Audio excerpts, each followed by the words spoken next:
जरा सोचिए, आपको दफन किए हुए अभी कुछ ही देर हुई है, आपके घर वाले वापस जा रहे हैं, मिट्टी आपको ढक चुकी है। हर कोई सोचता है अब ये चले गए, लेकिन असल में कुछ और ही हो रहा होता है नीचे। सुनिए, मौत के बारे में एक बात है जो कोई नहीं बताता।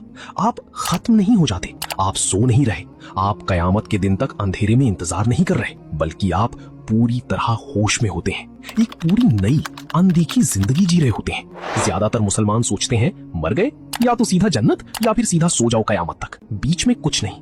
गलत, बिल्कुल गलत। रसूल सल्लल्लाहु अलैहि वसल्लम ने वो बात बताई जो ज्यादातर लोग नहीं जानते। मौत और कयामत के दरमियान एक पूरी दुनिया है जिसे बरज़ख कहते हैं, यानी एक रुकावट। 7 स्टेजेस हैं, हर रूह उनमें से गुजरती है और आप हर एक में पूरी तरह होश में होते हैं। ये सब कुछ सही बुखारी और सही मुस्लिम की हदीसों से आया है। रसूल सल्लल्लाहु अलैहि वसल्लम ने हर स्टेज को तफसील से बताया, डराने के लिए नहीं, तैयार करने के लिए, जब तक हमारे पास वक्त है। आइए मैं आपको ले चलता हूँ 7 स्टेजेस में।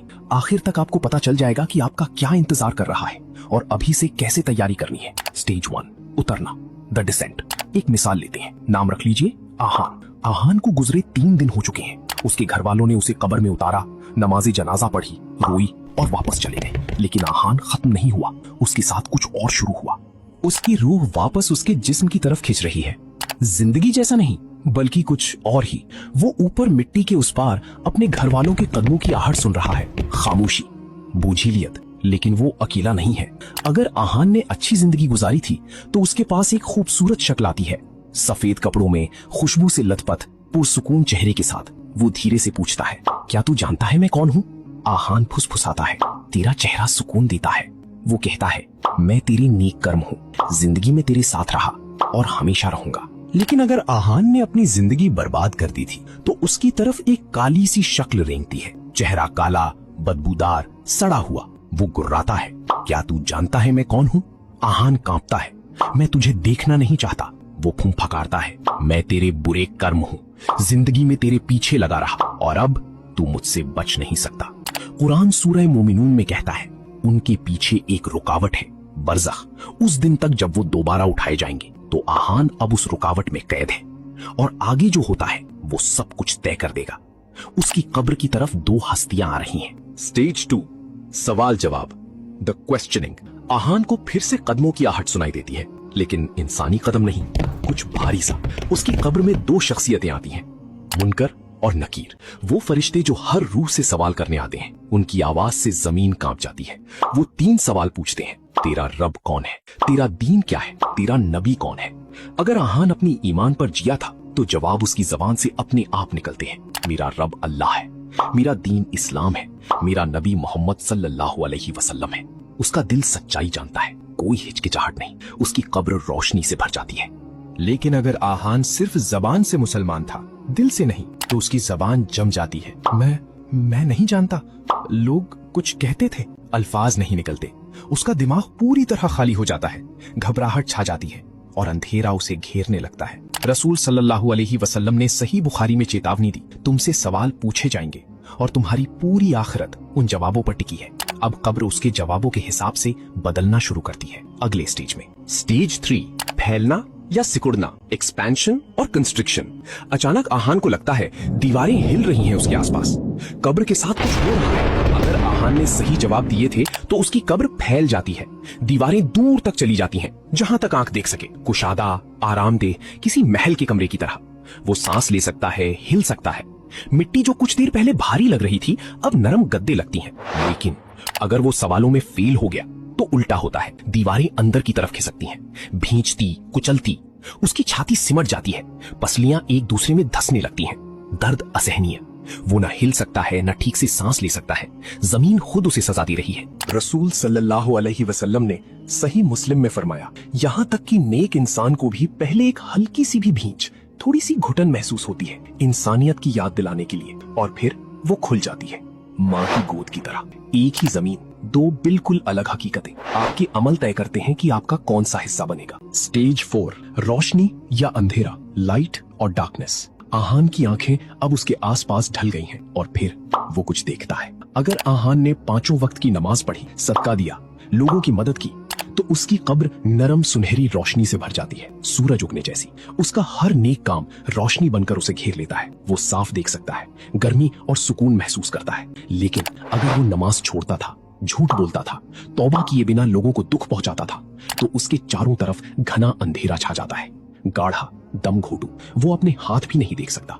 अंधेरा उस पर भारी पत्थर की तरह चढ़ जाता है। उसका हर गुनाह वो अंधेरा बनता है जो उसे छोड़ता नहीं। कुरान सूरा नूर में कहता है, अल्लाह अपनी रोशनी की तरफ जिसे चाहता है रहनुमाई करता है, और जिसके लिए अल्लाह ने रोशनी ना बनाई हो उसके लिए कोई रोशनी नहीं। आप जिंदगी में जो कुछ करते हैं वो आपकी कब्र में रोशनी या अंधेरा बनता है। हर चुनाव मायने रखता है, हर नमाज गिनती में आती है, हर झूठ अंधेरे में एक बूंद डाल देता है। स्टेज 5, आराम या अजाब, कंफर्ट और टॉर्मेंट। अब आहान उस हकीकत में बैठा है जो उसके अमल ने बनाई। फिर उसकी कब्र में एक खिड़की खुलती है, वो उसके जरिए कुछ देखता है। अगर आहान ने अच्छी जिंदगी गुजारी तो वो उस खिड़की के जरिए जन्नत देखता है। बाग, नहरें, खूबसूरती जिसकी कोई सिफत नहीं की जा सकती, वो उसकी खुशबू सूंघता है।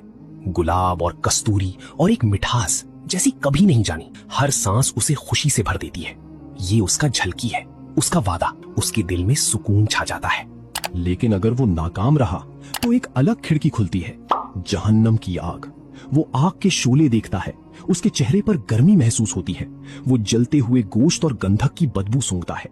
दहशत उसे अपनी गिरफ्त में ले लेती है। ये उसकी झलकी है, उसकी चेतावनी।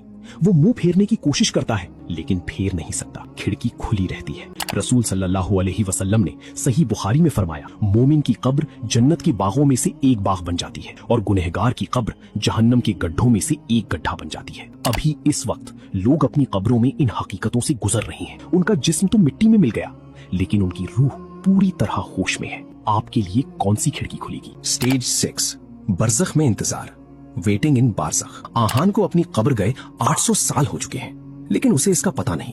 अगर आहान सुकून में है तो ये 800 साल उसे दोपहर की झपकी जैसे लगते हैं। वक्त पलों की तरह गुजर जाता है। वो आराम से है, जन्नत के ख्वाब देख रहा है, उसकी खुशबू सूंघ रहा है और कयामत के दिन का सब्र से इंतजार कर रहा है। कोई तकलीफ नहीं, बस सुकून भरा आराम। लेकिन अगर आहान अजाब में है तो हर एक लम्हा उसे बेहद लंबा लगता है।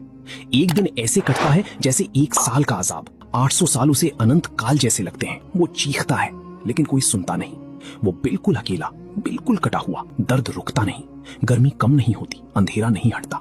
रसूल सल्लल्लाहु अलैहि वसल्लम ने चेतावनी दी, कब्र या तो जन्नत का बाग है या जहन्नम का गड्ढा। जरा सोचिए, कुछ रूहें हजारों साल से इंतजार कर रही हैं और वो अभी भी वही हैं, अब भी उसी हालत में जो उनके अमल ने बनाई। आप अब भी तैयारी कर सकते हैं, लेकिन जब आप वहां पहुंच जाएंगे तो कुछ बदलने की कोशिश करने की भी सुधि नहीं रहेगी। स्टेज 7, दोबारा उठना, द रेजरेक्शन। और फिर अचानक सब कुछ बदल जाता है। एक आवाज आसमान को फाड़ देती है।